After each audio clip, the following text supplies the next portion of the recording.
Buenas noches, Dios les bendiga más. ¿Cómo estamos, hermanos? Muy bien. Bueno, gracias a Dios. Me alegro mucho y le doy gloria a Dios por darme este privilegio que hace días que no lo tomaba. No porque no me lo hubieran ofrecido, sino porque las cosas no se habían dado. Pero gracias a Dios porque siempre el pastor Andrés, bueno, nos tiene muy en cuenta. Y gracias porque esta iglesia ora por nosotros y sentimos apoyo también de ustedes. Muchas veces también nos han ofrendado. Y bueno, el Señor acepte sus ofrendas y acepte sus oraciones y cumpla el deseo de sus corazones. Me alegro de saber que van bien, que la obra va adelante, que cada vez que uno viene encuentra gente nueva, personas que quieren seguir adelante al Señor. Y bueno, de nosotros, ¿qué les cuento? Estamos bien, gracias a Dios. Completamos 4 meses en la misión que teníamos en Venezuela. Ahora vinimos, pues la venida fue por de pronto una noticia fuerte para nosotros, que fue el fallecimiento de mi mamá. La enterramos hace 8 días precisamente, ayer hizo 8 días, y pues eso nos hizo venir, pero también ya como con otra proyección respecto a lo de Venezuela. Hay otros misioneros que van a estar allí también apoyando. Y no cesen de orar por esa nación, que Dios en esa nación tiene cosas muy lindas. Me tomaría la noche hablando de lo que es esa nación para Dios, cómo vemos que es Dios el que está haciendo un trato allá para bien, no para mal. En las cárceles de allá están sucediendo cosas muy extraordinarias, en las calles, hay mucha sed de la palabra. Es muy, pero muy glorioso allí llevar la palabra porque hay sed. Ustedes saben bien que la dificultad del hombre es la oportunidad de Dios. Entonces Dios está en ese momento moviéndose en Venezuela de una forma muy gloriosa.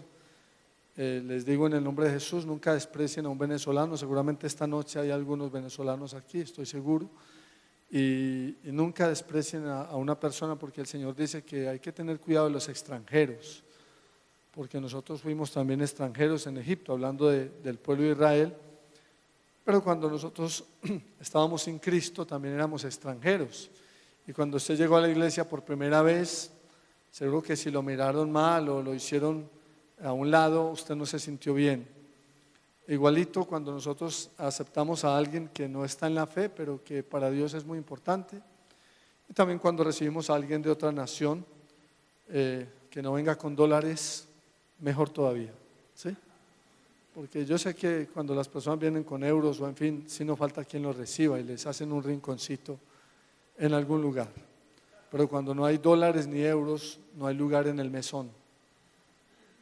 Tiene que nacer en el pesebre. Entonces es diferente, ¿no?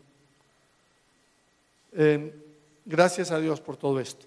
Salud de mi esposa, ella no podía venir por asuntos de salud, tiene una leve molestia en la columna. Confío en Dios que no sea nada grave, pero debe guardar un reposo. Entonces les manda un saludo y bueno, un recuerdo, lo recordamos con mucha gratitud y con mucho amor. Esta iglesia para nosotros es muy importante, es la iglesia que nos envió, que nos hizo lavatorio de pies, eso no se me olvida a mí. Los pastores nos lavaron los pies y después de eso yo he seguido lavando pies, me gustó. Me parece tan importante. Yo no sé si ustedes aquí lo están haciendo, pero cuando fui al texto bíblico el Señor dijo, así ustedes se deben lavar los pies los unos a los otros. Y tomamos, no como un ritual, sino como una buena costumbre, cuando Dios nos inquieta, lavarle los pies a los servidores en cualquier momento, o sea que hay que mantener las medias bien. En cualquier momento. Sí, eso es bien bonito, porque es una muestra de que ninguno es más grande que otro. No, el grande entre nosotros es el Señor Jesucristo. Entonces, si tenemos esa oportunidad de lavar pies, apúntesele. Si tenemos la oportunidad de bañar a alguien, de limpiarle, de atender a un enfermo, hágale. Que en eso consiste esto. Consiste en servir. Amén. Bueno, Santiago capítulo 1, versículo 26 y 27.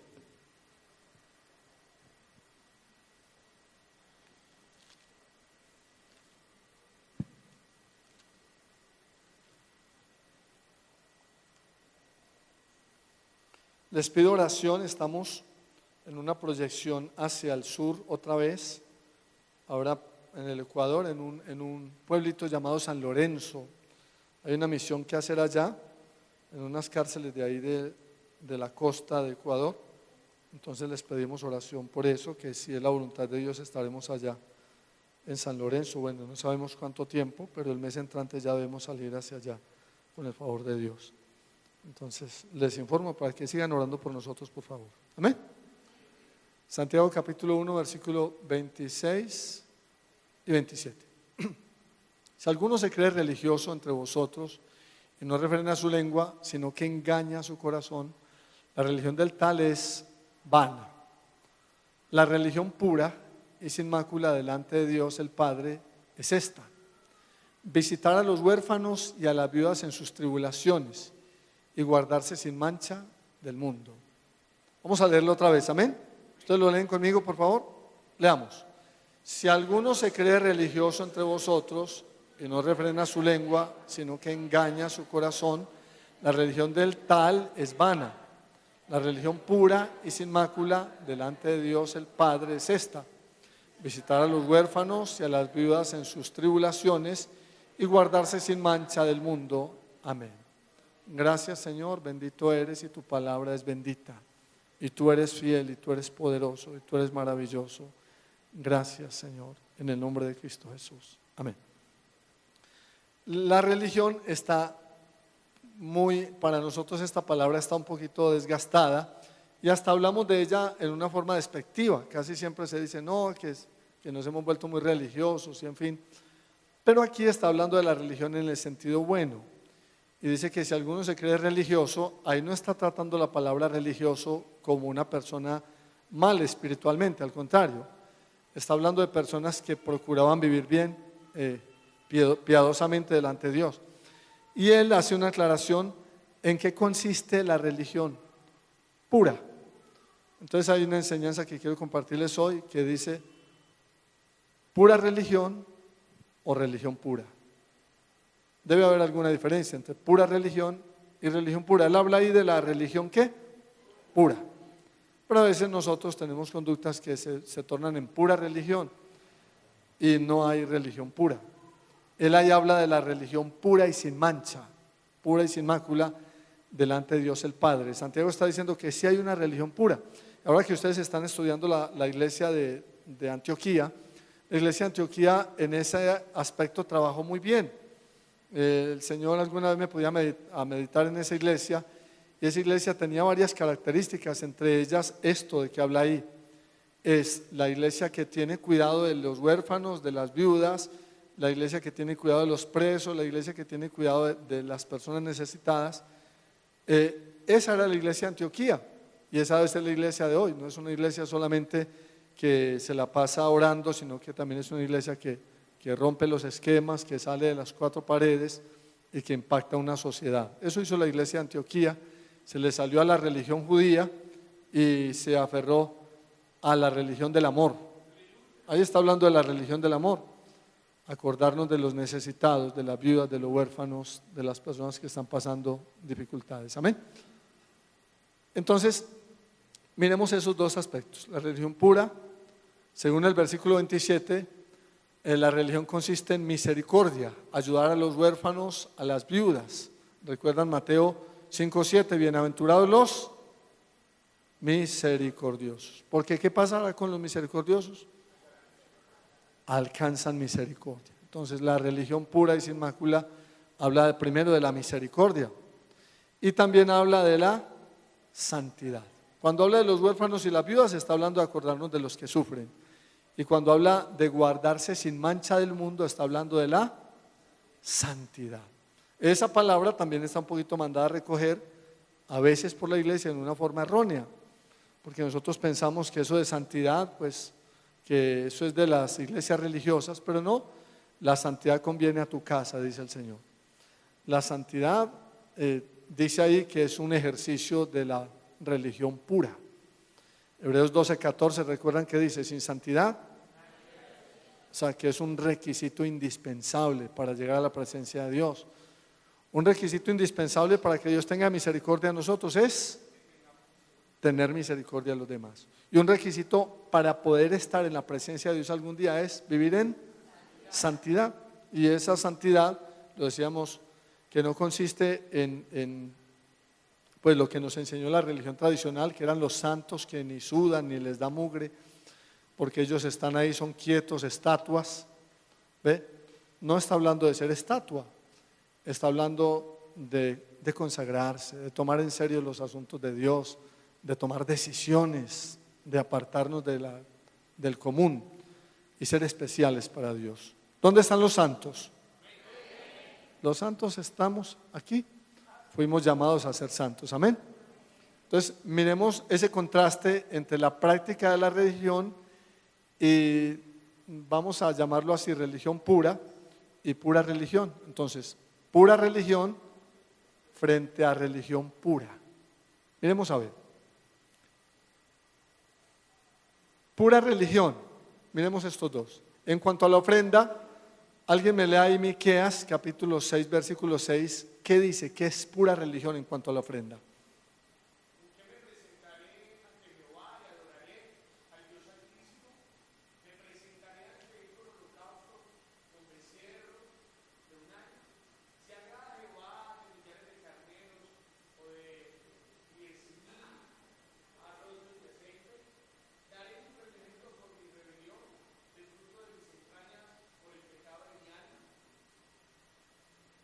Entonces está hablando de algunas prácticas que religiosas, ¿cierto? Y dice que en un momento ofrecer holocaustos, llevar becerros, en un momento traer aceite, traían ellos, bueno, hacían muchas cosas que sería en nuestra época. ¿Qué sería hoy día la práctica de la religión puntual?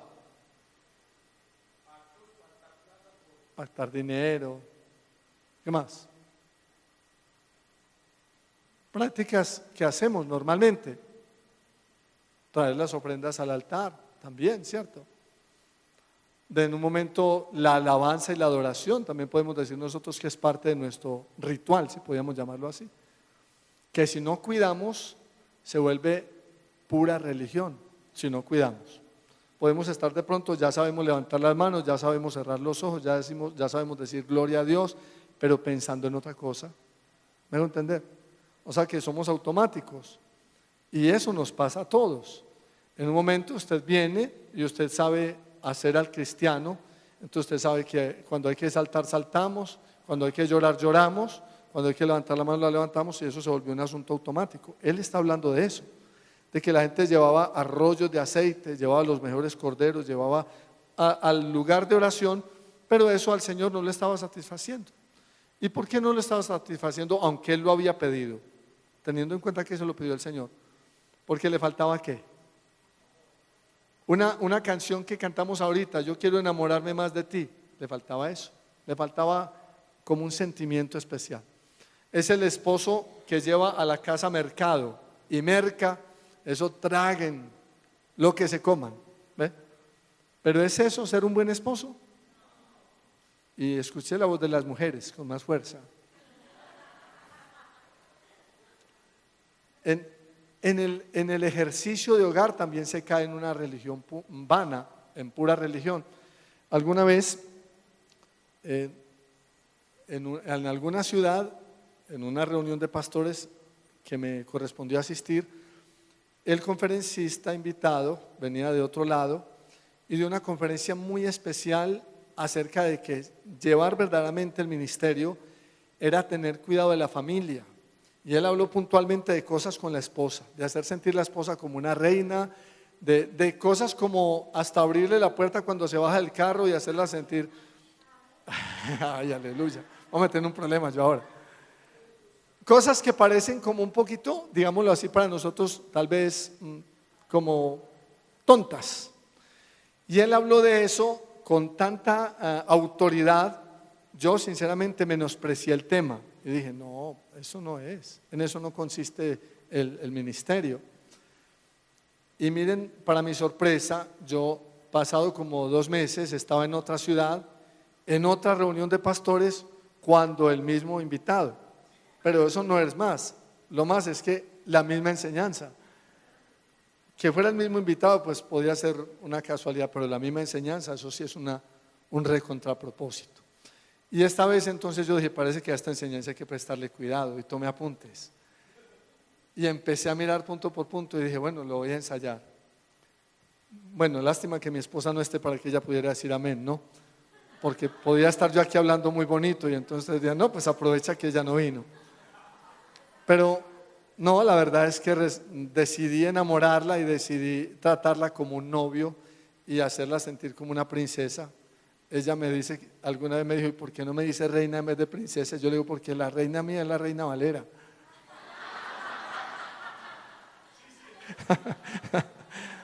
Pero ella, ahorita, ella, eso le ha alentado bastante y en nuestra vida de matrimonio estamos en ese propósito de ser novios.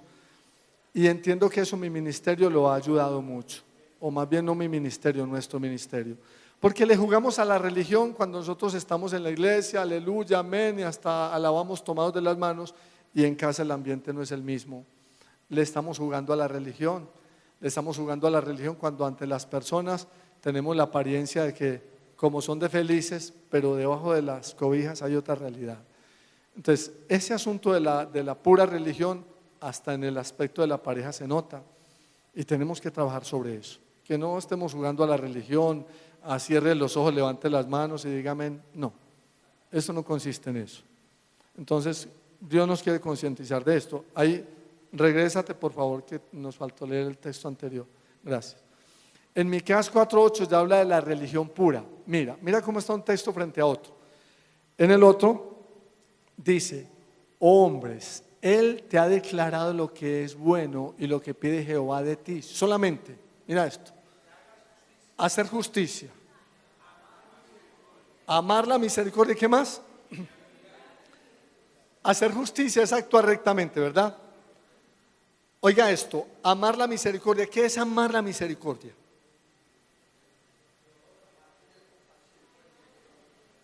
Porque una cosa es hacer misericordia, mire esto, pero otra cosa es amar la misericordia. ¿Qué diferencia hay? ¿Hay diferencia? Eso. Cuando se practica la misericordia tiene que ir con amor. Si la misericordia no va con amor, dice 1 Corintios 13, ¿se acuerdan? Es puro ruido. Dice, habla mejor la batería, porque está diciendo, es un címbalo que retiña, un tambor que resuena, que hace bulla, pero no dice nada. Así es la misericordia sin amor. Entonces él advierte, dice, amar la misericordia, es decir, que la misericordia a nosotros nos fluya del corazón, no que sea un cumplido. Es fácil usted pasar y entregarle una moneda a alguien que está mendigando, pero es difícil usted sentarse con él a la estatura de él, agacharse y ponerse a la medida de él y hacerlo sentir que él es tan importante como usted y que es una persona igualita a usted. Y usted poderse detener ahí y decirle, ¿cómo estás hoy? ¿Cómo te has sentido? ¿Ya desayunaste? Cosas que son sencillas, pero que hacen sentir que usted está viendo a esa persona que está ahí como lo que es, un ser humano igualito a usted. ¿Podría usted decir que queda más bien sacando un billete de 10,000 o 20,000 y dándoselo? Y él va a quedar más contento, pero Dios no va a quedar tan contento. Y aquí estamos haciendo es agradar a Dios. Estamos buscando es agradar a Dios, no agradarnos a nosotros mismos, ni agradarnos unos a otros. Amén. Entonces ahí habla de que es necesario amar la misericordia y esta otra parte, y humillarnos ante Dios. Y humillarse ante Dios, pues eso sí que es algo bien especial. Es quebrantarse y es quedar rendido. Eso no lo podemos hacer nosotros, eso lo tiene que hacer ¿quién? Él, el Espíritu Santo, tiene que hacerlo Dios. Porque nosotros también podemos jugarle a la religión y el que está dirigiendo la alabanza decir, hermano, arrodillémonos y postrémonos. Y sí, en un momento nos arrodillamos, nos postramos, pero no es eso. El Señor está hablando de una humillación, de caer rendidos y llorar. Eso no va a pasar todos los días. Estoy seguro que tal vez no pase todos los días, pero el Señor quiere que suceda, amén. Y pregúntese cuánto hace que no llora. Pero no estoy hablando de cuánto hace que no llora porque no tiene plata o porque se le acabó el trabajo. ¿Cuánto hace que no lloramos en la presencia de Dios? Y todo ese tiempo que no hemos llorado en la presencia de Dios es un desierto. Esos son los desiertos. Y las fuentes de agua, cuando dice que cambia en fuentes de aguas, está hablando de que esas lágrimas que lloramos en la presencia de Dios son lágrimas de reposo, de descanso, de refrigerio, calman la sed, quitan la amargura, quitan el desánimo. Hay que humillarse ante Dios. Amén. Entonces, pero misericordia, pero con amor no tiene nada que ver si no tiene amor. Tiene que ser misericordia con amor y tiene que ser humillación ante Dios y humillación de parte de Dios. Amén. Ahora sí avanza, las gracias. Aquí, en Mateo 6, 1 al 2, ¿se acuerdan? Acerca del ofrendar, que es lo que estamos hablando, dice, en la versión Dios habla hoy, dice: no practique vuestra religión delante de los demás, solo para que os vean. Si hacéis esto, no tendréis ninguna recompensa de vuestro Padre que está en los cielos. Por tanto, cuando ayudes a los necesitados, no lo publiques a los cuatro vientos, como hacen los hipócritas en las sinagogas, en las calles. ¿Para qué? Para que la gente los elogie. Os aseguro que con esto ya tienen su recompensa. En la religión, en la pura religión, caemos en el error de pensar que cuando nosotros estamos dando necesitamos que la gente se dé cuenta. Todos pecamos por eso, hermano. Es difícil sacar el billete sin que alguien se lo vea. Es difícil entregarle la ofrenda a alguien sin que alguien lo note. Pero es casi siempre en nosotros una mala intención de que alguien vea que nosotros sí dimos, de que alguien se dé cuenta de que nosotros, y dice la Biblia que ni siquiera a nuestra mano izquierda le contemos lo que hace la derecha, es decir, al más cercano, que es el más cercano. Dice, cuidado con esa práctica de religión. ¿Por qué? Porque en el cielo escriben con lápiz, y en el cielo borran.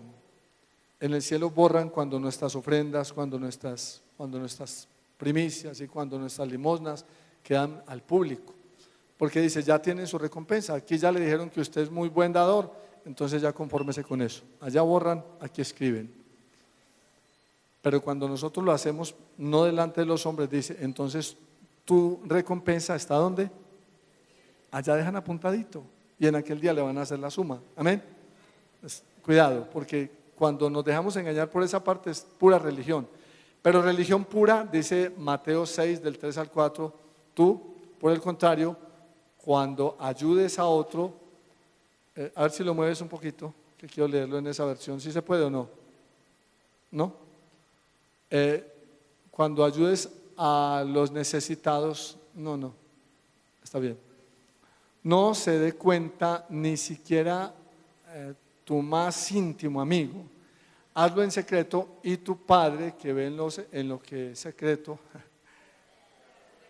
te dará tu recompensa. Entonces ahí está frente a frente lo que es pura religión. ¿Qué es? Dar para, y religión pura es dar, pero en lo secreto. Entonces sí hay que practicar la religión, la piedad, pero hay que mirar cómo la practicamos. No es necesario entonces publicar, no es necesario que seamos vistos. Bueno, Dios nos ayude en esto. En otra área es en cuanto a los ayunos, benditos ayunos. Si podemos mirar, está hablando de la parábola, ¿estamos ahí? Isaías 53, de Isaías 58, cuando habla de la práctica del ayuno.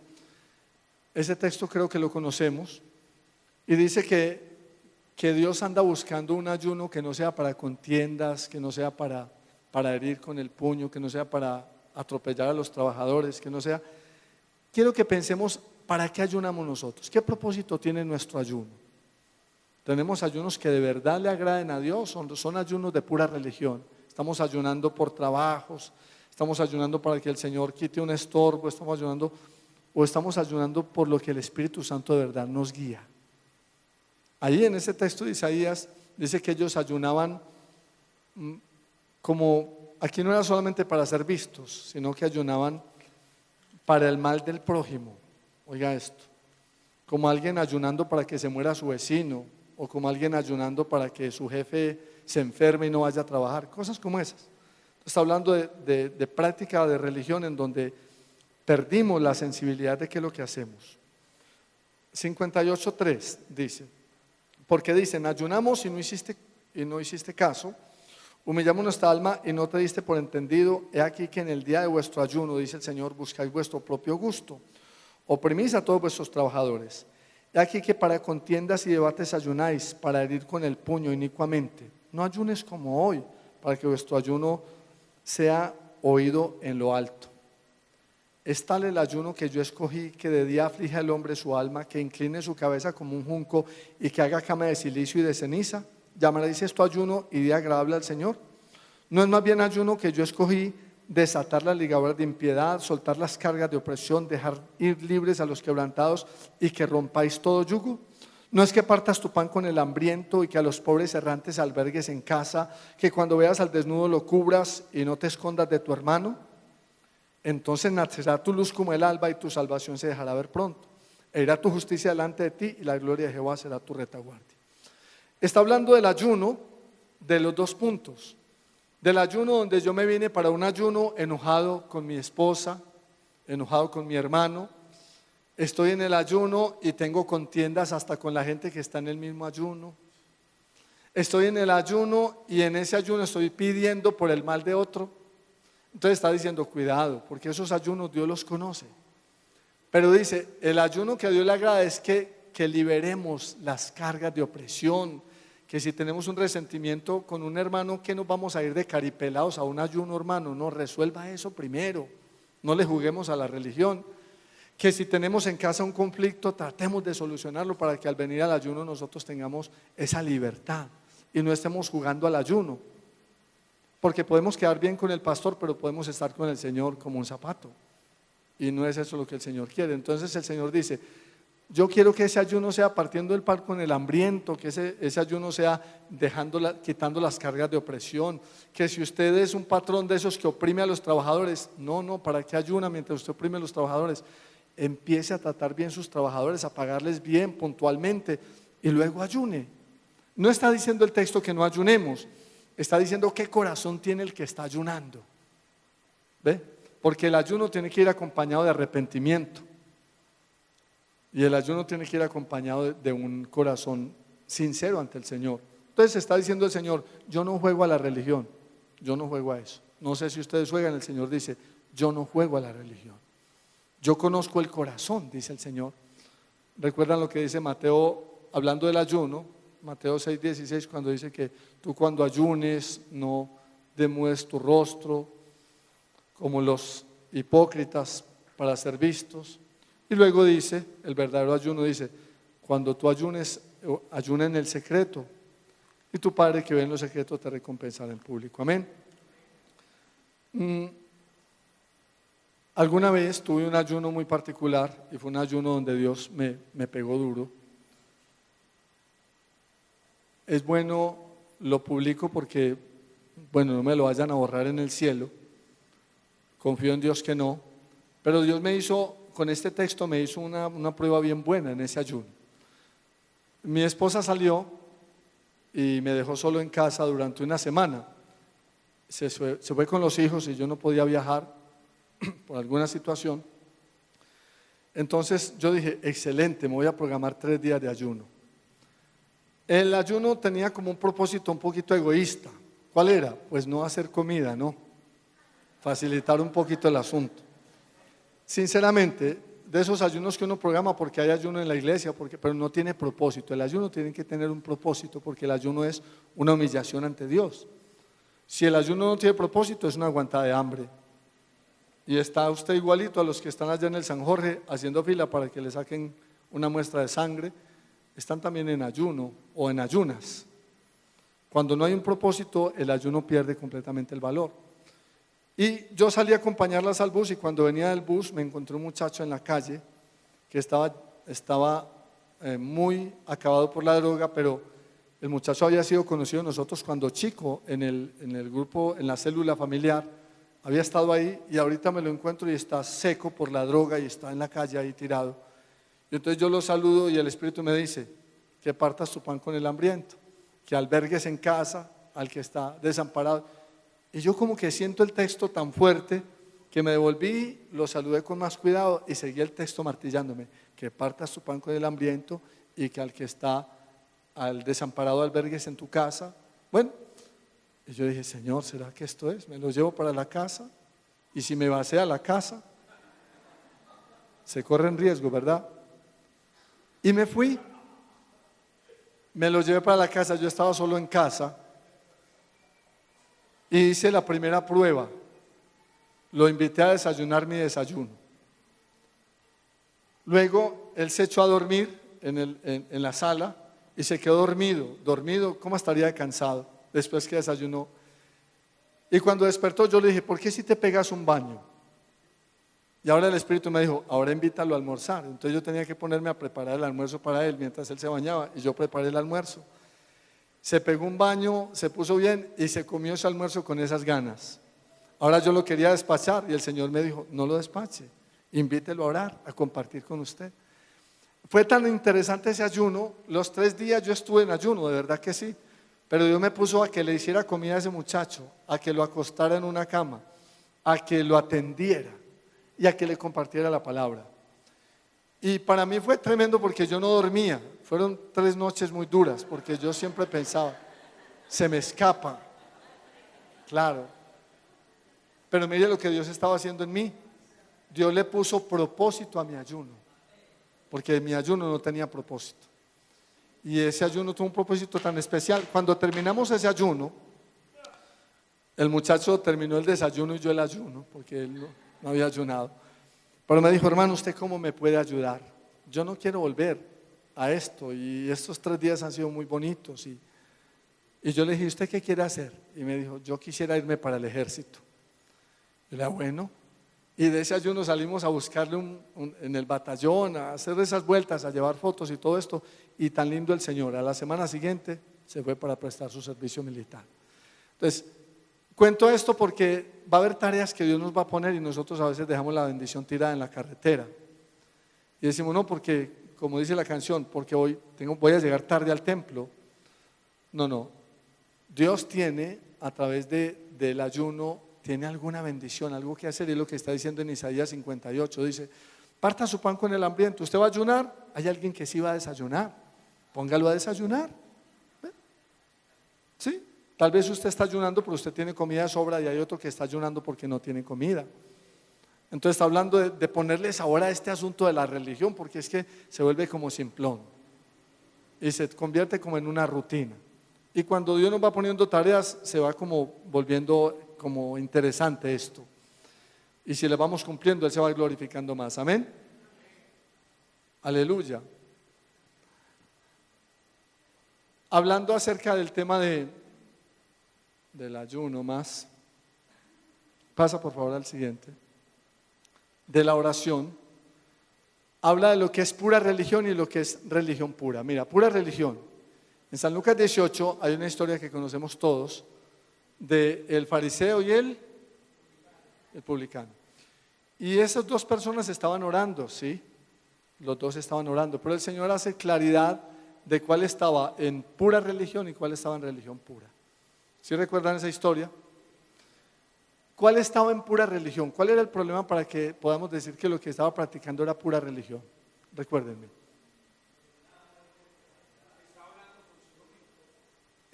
Estaba hablando consigo mismo. ¿Qué más? Publicaba en la oración. Oiga esto, en la oración él publicaba lo que hacía. En la oración él levantaba la voz para que la gente se diera cuenta qué hacía él. Y él además de eso estaba, ¿qué más? Juzgando a los demás, criticando. No estaba refrenando su lengua, sino que con su lengua estaba publicando lo que daba, publicando lo que hacía, envaneciéndose y menospreciando. Bueno, cualquier caso parecido con la realidad.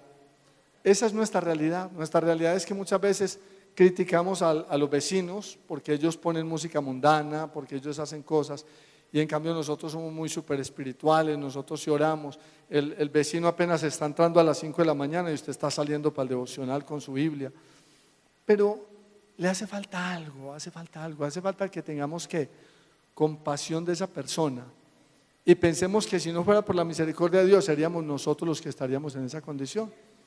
Entonces, el problema de la religiosidad o de la pura religión es que en un momento nos llegamos a creer que es por nosotros y se nos olvida que es por pura misericordia.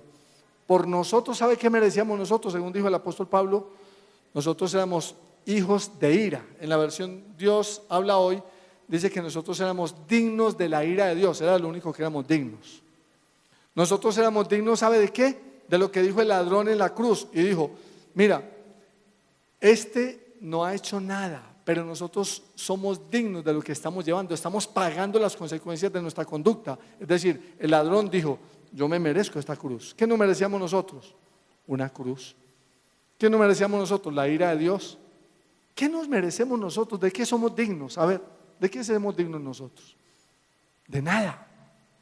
Dice el apóstol Pablo, dice, ¿qué hay que no hayas recibido?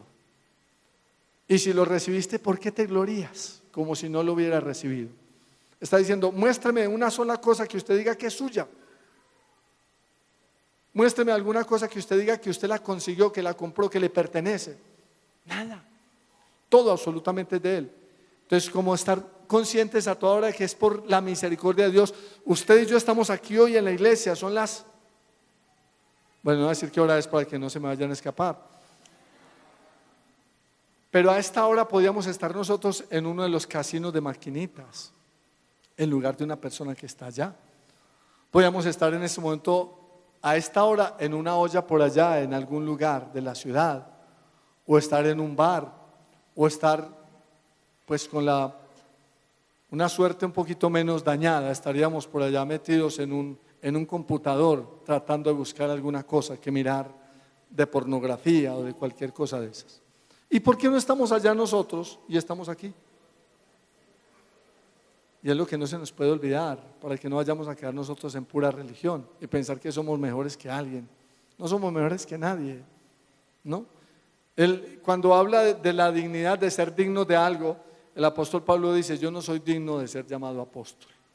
Pedro dice que no es digno de que lo azotaran por causa del nombre de Cristo, y dice que salió contento de que fue tenido por digno de ser azotado. O sea que dice, oiga, qué privilegio tan grande que le peguen a uno unos azotes por el nombre del Señor. No soy digno de esa grandeza.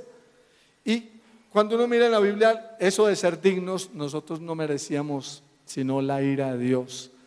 Cuando habla de la religión pura, en cambio dice que había un hombre que no se atrevía a levantar los ojos al cielo y solamente decía, sé propicio a mí, Señor, que soy un pecador.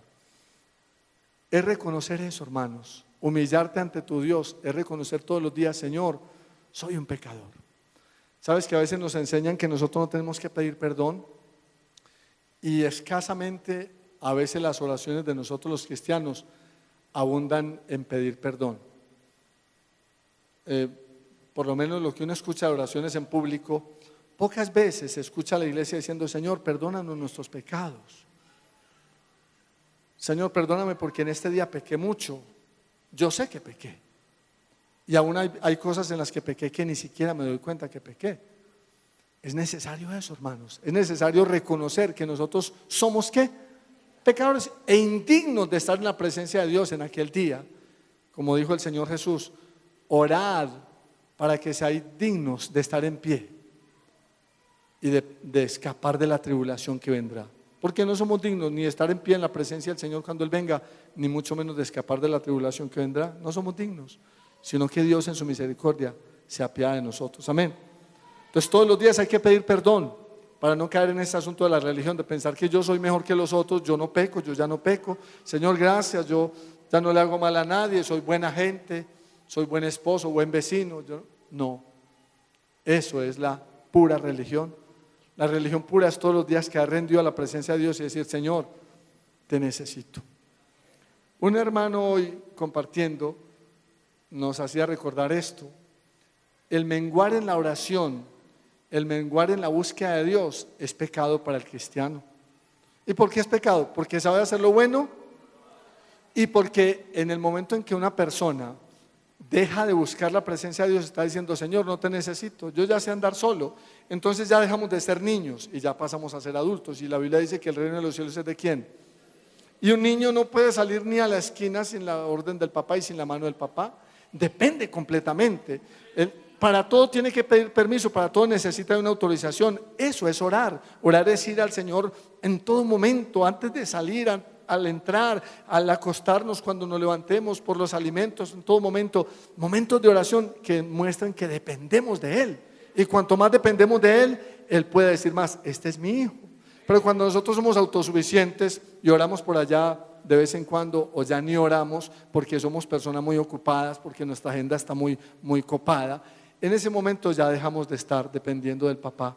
Ahora ya nos crecimos y ya somos de los hijos que salen. ¿Y dónde anda? No dijo para dónde iba. ¿Se agrada el papá de eso? No. Entonces, ese depender de Dios parece como religiosidad. Algunos lo buscan, lo tildan como religiosidad, y no es religiosidad, es religión pura. Depender de Dios, orar en todo tiempo, para todo orar, antes de cualquier decisión, siempre orar. Llegué a la casa de una hermana y me sirvió los alimentos y yo empecé a orar y me dijo: hermano, usted no tiene que orar aquí por los alimentos, yo no le echo veneno a nadie. Yo le dije: hermana, yo creo que hay una mala interpretación bíblica. Nosotros no oramos por los alimentos porque tengan veneno, no. Nosotros oramos por los alimentos porque Dios nos los provee sin merecérnoslos. Es por eso. Es porque mucha gente que es mejor que yo y no tiene comida. Es porque mucha gente que puede tener de Dios más dignidad que yo, y Dios en su misericordia me ha dado a mí estos alimentos tan ricos para tomarlos. Entonces es una confusión pensar que orar en todo momento es religiosidad. No, es religión pura. Orar en todo momento, para todo, orar sin cesar. Amén. Eso le agrada a Dios. Y terminemos con esto. Y es importante lo que decía el versículo 26. Dice: religión, pura religión es dar rienda suelta a nuestra lengua con mentiras, murmuraciones. ¿Recuerdan lo que dice Santiago 1:26, que lo dimos al comienzo? ¿Qué dice? Si alguno se cree religioso entre ustedes y no refrena su lengua, la religión de tal es vana y engaña a su corazón. Entonces está diciendo que cuando nosotros oramos con esta boca, alabamos a Dios: Señor, aleluya, gloria a ti, Señor. Pero con esa misma boca nosotros le damos rienda suelta a mentir, a murmurar, que es un pastelito muy sabroso. La Biblia dice que los chismes son como bocados suaves, son como pastelitos cuando reparten en una fiesta. Y así somos nosotros, murmurando de los hermanos, nos criticamos unos a otros. Cuando le damos lugar a hablar palabras maliciosas de doble sentido, palabras necias, chistes de mal gusto, chismes. Cuando lanzamos juicios a la ligera, cuando nosotros hacemos palabras ofensivas y maldiciones, dice la Biblia, es mentira lo de la religión. No, porque si alguno se cree religioso y no refrena su lengua, dice: la religión del tal es vana. ¿De qué nos sirve, hermanos, que vayamos a orar, a ayunar, que estemos buscando hacer cosas para Dios y sigamos murmurando los unos de los otros, y sigamos juzgándonos, y sigamos criticándonos, y sigamos hablando chismes? El Señor está diciendo en su palabra: religión, pura religión. Eso no sirve para nada. Con la misma boca con que tú alabas a Dios y bendices a Dios, estás blasfemando. Con la misma boca con que adoras y alabas a Dios, estás hablando de tu hermano. Con la misma lengua con que tú adoras y alabas a Dios, estamos componiendo mentiras, chismes, críticas. Dice el Señor: pura religión. O sea que aquí, hermanos, el Señor nos está llamando hoy la atención a toditos, a mí también. Y nos está diciendo: póngale freno a esa boca, póngale freno a esa lengua, porque esa lengua los está haciendo quedar como puros religiosos y no como una religión pura y sin mancha. San Mateo 12:34 habla y dice: generación de víboras, ¿cómo podéis hablar lo bueno siendo malos? Porque la abundancia del corazón habla la boca. Por el fruto se conoce el árbol. Nos llama generación de víboras. El Señor dice: ustedes se parecen a las serpientes. Lo más peligroso es la boca. Generación de víboras está diciendo hijos de culebras, en un lenguaje como más de nosotros. Cuando abren la boca, matan. A la serpiente no se le tiene miedo por la cola, se le tiene miedo por la boca, por la cabeza. Igualito cuando nosotros somos personas de hablar, de murmurar, de criticar, somos generación de serpientes, peligrosos por lo que hablamos. Esa es la parte peligrosa de nosotros. El veneno está en la lengua. Y Proverbios 12:18 habla también de esto, del cuidado de la lengua. ¿Sí? ¿Alguien lo lee, por favor?